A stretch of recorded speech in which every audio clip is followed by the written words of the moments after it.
Hello नमस्कार दोस्तों, आप सभी का स्वागत है मेरे इस यूट्यूब चैनल पर।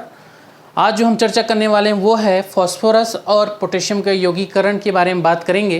प्रीवियस लेक्चर में हमने क्या देखा है? प्रीवियस लेक्चर में हमने नाइट्रोजन का यौगीकरण देखा, यानी कि हमने नाइट्रोजन साइकिल के बारे में बात की। और आज जो हम बात करेंगे वो किसके बात करेंगे? फास्फोरस और पोटेशियम साइकिल की बात करेंगे।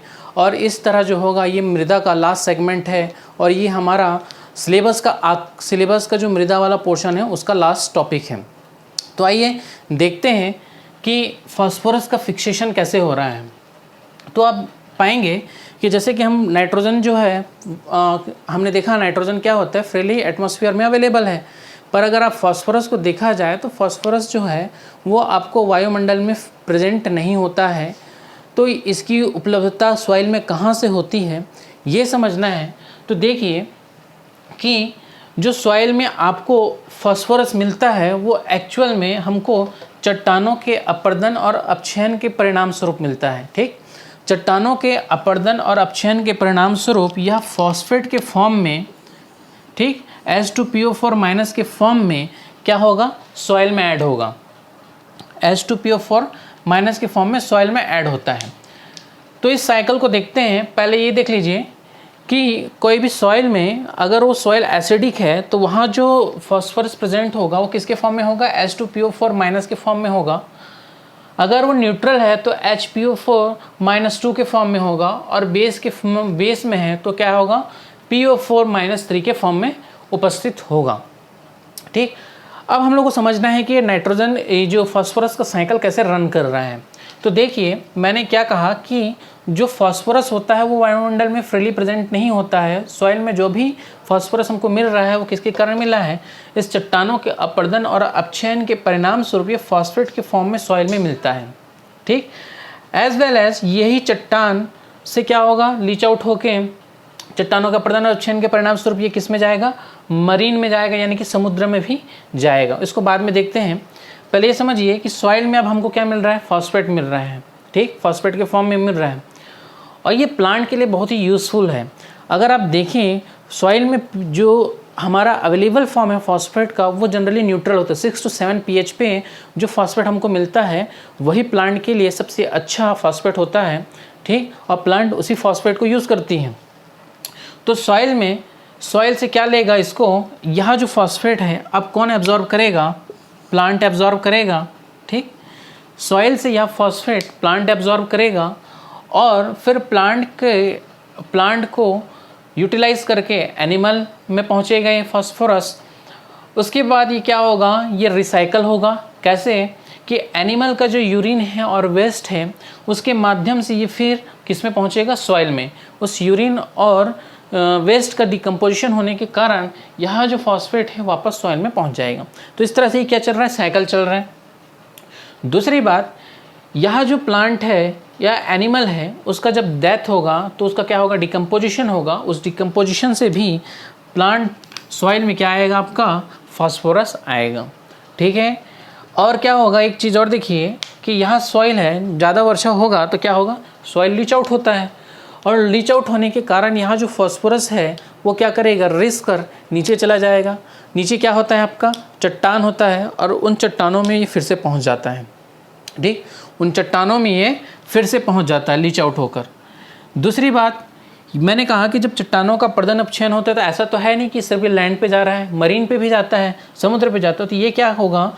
यह जो फास्फोरस है ये समुद्र मरीन में चला गया। वहाँ जो जीव जंतु हैं वो उसका एब्जॉर्प्शन करेंगे, वहाँ जो प्लांट है वो उसका एब्जॉर्प्शन करेंगे। और उसके बाद क्या होगा? जब यह जीव जंतु या प्लांट मरेंगे, मरने के बाद उनका डिकम्पोजिशन होगा, उसके परिणाम स्वरूप क्या होगा? वो जो होगा रिस कर फिर क्या होगा? समुद्र के नीचे सतह से फिर चट्टानों में पहुंच जाएगा। इस तरह क्या हो रहा है? यह जो फास्फोरस है कुल मिलाकर चट्टान से सॉइल में आता है, फिर सॉइल से प्लांट से एनिमल से होते हुए फिर ये सॉइल में आता है और फिर लास्ट में अंततः ये फिर चट्टानों में पहुंच जाता है। तो ये पूरा साइकिल क्या है? फास्फोरस का चलता रहता है। ये हो गया आपका फास्फोरस साइकिल। अब देखिए यह जो फास्फोरस है ये क्यों ज़रूरी है? तो आप देखेंगे कि फास्फोरस जो है एक तो एटीपी के निर्माण के लिए ज़रूरी है। पौधों में एटीपी फॉर्मेशन के लिए फास्फोरस की आवश्यकता होती है। डीएनए, आरएनए सब में क्या होता है? आपका फॉस्फेट मिलता है। ठीक। अमीनो एसिड है, बोन्स है, बोन्स में क्या होता है, कैल्शियम और फास्फोरस, यही दो चीज़ों से बना होता है, तो बोन्स की रिक्वायरमेंट है, प्लाज्मा मेम्ब्रेन्स की रिक्वायरमेंट है, क्या आपका ये फास्फोरस। दूसरी बात, इस फास्फोरस को हम लोग बोलते हैं की ऑफ लाइफ। क्या बोलते हैं हम लोग इसको, की ऑफ लाइफ। पौधे इसके बिना जीवन चक्र पूरा नहीं कर सकते हैं, पौधे विथआउट फास्फोरस अपना जीवन चक्र पूरा नहीं कर सकते हैं, क्योंकि फास्फोरस जड़ों की वृद्धि के लिए आवश्यक है। फास्फोरस किसके लिए आवश्यक है, जड़ों के वृद्धि के लिए आवश्यक है। अगर फास्फोरस की कमी हो जाएगी तो क्या होगा, जड़ का विकास अवरुद्ध हो जाएगा और फसल जो होंगे समय से पहले पक जाएंगे।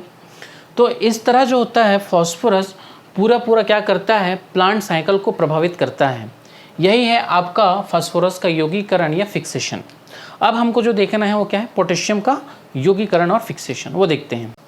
पोटेशियम यौगिकीकरण या पोटेशियम फिक्सेशन, या हम बोल रहे हैं पोटेशियम साइकिल की बात करते हैं। तो देखिए पोटेशियम जो है आपका, उसके लिए अगर आप देखें किसी सॉइल में जो है पोटेशियम वो कहाँ से आएगा, तो एक तो है क्या आपका फेल्सपार एंड माइका के जो है वेदरिंग के परिणाम स्वरूप हमको क्या मिलता है, सॉइल में पोटेशियम मिलता है। ठीक, किसके कारण, फेल्सपार और माइका के वेदरिंग के का परिणाम स्वरूप। ठीक है, फेल्सपार और माइका के वेदरिंग के परिणाम स्वरूप सॉइल में हमको क्या मिलता है, पोटेशियम मिलता है। जनरली अगर आप भारत की मृदा को देखें तो वहाँ नाइट्रोजन फास्फोरस की कमी तो आपको साधारणतः दिख जाता है, लेकिन पोटेशियम की जो कमी है वो भारतीय मृदा में बहुत कम ही देखने को मिलती है। ठीक है, जनरली जो है भारतीय मृदा में पोटेशियम भर के होता है, इसलिए अगर आप NPK का रेशियो भी देखें तो क्या होता है, वो 4:2:1 होता है। ठीक है, तो अब देखिए हम लोग समझते हैं कि अगर आप देखें सॉइल में जो पोटेशियम है वो 3 रूप में मिलता है। एक तो सॉइल सॉल्यूशन में मिलता है, ठीक, एक तो सॉइल सॉल्यूशन में मिलेगा, जो मिट्टी का घोल है उसमें मिलेगा ये आयन के फॉर्म में। दूसरा है एक्सचेंजेबल आयन्स द्वारा अधिशोषित या जारी किया जाता है। कैसे होगा, H+ आयन देता है, K+ आयन जारी करता है, तो इस तरह से क्या होता है, वो प्लांट एक्सचेंज करता रहता है। ठीक, तो उस कारण होगा एक्सचेंजेबल आयन्स द्वारा अधिशोषित या जारी किया जाता है। तीसरा, कार्बनिक पदार्थ जो भी हम यूज़ करेंगे उसके माध्यम से क्या आएगा, सॉइल में आपका पोटेशियम आएगा। ठीक, अब देखिए सॉइल में पोटेशियम को चक्र को देखते हैं कि कैसे इसका साइकिल चल रहा है। तो सॉइल है, सॉइल में मैंने कहा कि फेल्सपार और माइका से आ गया आपका क्या, पोटेशियम, यहाँ पास कैसे फॉर्म में, सॉइल सॉल्यूशन के फॉर्म में है। फिर यह सॉइल से कहाँ जाएगा, आपका प्लांट में जाएगा। ठीक, देखिए सॉइल में कहाँ से आ रहा है, एक तो आप फर्टिलाइज़र यूज़ कर रहे हैं, फर्टिलाइज़र के माध्यम से क्या हो रहा है, सॉइल में आ रहा है। दूसरा है आपका क्या, फेल्सपार या माइका के अपर्दन के परिणाम स्वरूप क्या हो रहा है, आपका सॉइल में आ रहा है। ठीक, फिर ये सॉइल से कहाँ जाएगा, आपका प्लांट में जाएगा। ठीक, और प्लांट को फिर ईट करेगा एनिमल, तो एलिमेंट में जाएगा, एनिमल में जाएगा, और एनिमल के वेस्ट के माध्यम से वापस फिर सॉइल में आ जाता है, ये कॉमन है। तो देखिए यहाँ से प्लांट में चला गया, और इस बात को बताऊंगा मैं कि ये क्या हो रहा है। देखिए जब ये क्या हो रहा है, प्लांट में जा रहा है, तो प्लांट को जब भी हम हार्वेस्ट करते हैं तो क्या हो जाता है, प्लांट को हार्वेस्ट करने के साथ तो जो फसल होगा, फसल के साथ ही आपका क्या होगा, पोटेशियम भी चला जाता है। इसीलिए जो होता है कि जो हम बोलते हैं कि जो फसल है जिसको हम काट के ले गए हैं उसके कारण पोटेशियम का लॉस हो गया। क्यों, क्योंकि यह जो होता है प्लांट की प्रवृत्ति ये होती है कि उसको जितना ज़्यादा पोटेशियम मिलता है वो उतना ज़्यादा पोटेशियम एब्जॉर्ब कर लेता है। ठीक है, यहाँ वो पोटेशियम उसको जितना ज़्यादा मिलेगा सॉइल में उतना ज़्यादा एब्जॉर्ब कर लेता है। ये प्लांट में भरा हुआ है पोटेशियम, तो क्या होगा, जैसे ही आप प्लांट को हार्वेस्ट करके ले जाओगे तो साथ में साथ क्या हो जाएगा, आपका पोटेशियम भी चला जाएगा। इस कारण क्या हो जाता है, पोटेशियम का लॉस हो जाता है। ठीक, और जब कभी मान लो कि प्लांट में बहुत ज़्यादा पोटेशियम एब्जॉर्ब कर लिया तो ये वापस सॉइल में कैसे आएगा, तो वर्षा के कारण क्या होगा, इनके पत्तियों या पेड़ के दूसरे भागों से यह जो होगा पोटेशियम आयन वो क्या करेगा, लीच आउट करके वापस सॉइल में आ जाएगा। एक तो ये तरीका है। दूसरा, इसका और लॉस कैसे हो रहा है, देखिए रन ऑफ या इरोजन के कारण, वर्षा के कारण क्या हुआ, मृदा का अपर्दन हो गया। ठीक है, अपर्दन के परिणाम स्वरूप क्या हो गया, वह जो होगा सॉइल से क्या हो जाएगा, विस्थापित हो जाएगा। उसके बाद फिर क्या होगा, यह जो आपका लॉस हुआ है पोटेशियम का, वह पोटेशियम फिर किस में जाके मिल जाएगा, आपका सेकेंडरी कंपोनेंट मिनरल्स में। ठीक, यह जो रन ऑफ के कारण या इरोजन के कारण जो हमारा पोटेशियम का लॉस हो रहा है वो सेकेंडरी कंपोनेंट या मिनरल्स में जाके मिल जाता है, और ये सेकेंडरी कंपोनेंट मिनरल के डी एब्जॉर्प्शन क्या कौन करेगा, सॉइल करेगा, तो वापस सॉइल में पहुंच जाएगा। या फिर क्या हो सकता है, सॉइल के अधिशोषण से ये क्या कर सकता है, सेकेंडरी कंपोनेंट इस सॉइल से उसका अधिशोषण कर लेगा, तब क्या होगा, उसमें लॉस हो जाएगा। दूसरी बात क्या है, इसका लीचिंग हो जाना। लीचिंग हो जाना कहने का मतलब क्या है, मृदा के ऊपरी स्तर से उसका निचले स्तरों में चला जाना। तो यहाँ पर क्या होता है, लीचिंग प्रोसेस के कारण भी पोटेशियम का लॉस हो जाता है। ऐड हम कहाँ से कर रहे हैं, एक तो फर्टिलाइज़र के कारण हमारा सॉइल में आ रहा है क्या, पोटेशियम। दूसरा प्लांट एंड एनिमल रेसिड्यू के कारण प्लांट और एनिमल के जो अपशिष्ट है, ठीक है, उनके मृत शरीर है, उनके डिकम्पोजिशन के परिणाम स्वरूप क्या होगा, आपका सॉइल में पोटेशियम आ जाएगा। दूसरा, और कहाँ से पोटेशियम आ सकता है, प्राइमरी मिनरल्स के वेदरिंग से। प्राइमरी मिनरल्स का वेदरिंग कहने का मतलब क्या है, आपका फेल्सपार या माइका के वेदरिंग के परिणाम स्वरूप आपको सॉइल में मिलेगा। तो इस तरह से क्या हो रहा है, सॉइल में लगातार आना और जाना लगा हुआ है किसका, पोटेशियम का। ठीक, ये हो गया पोटेशियम। अब देखिए पोटेशियम का काम क्या है, तो आप देखेंगे कि पोटेशियम का काम जो होता है वो एंजाइम को सक्रिय करने के लिए होता है। 80 से भी ज़्यादा एंजाइमों को सक्रिय करने के लिए पोटेशियम की आवश्यकता होती है।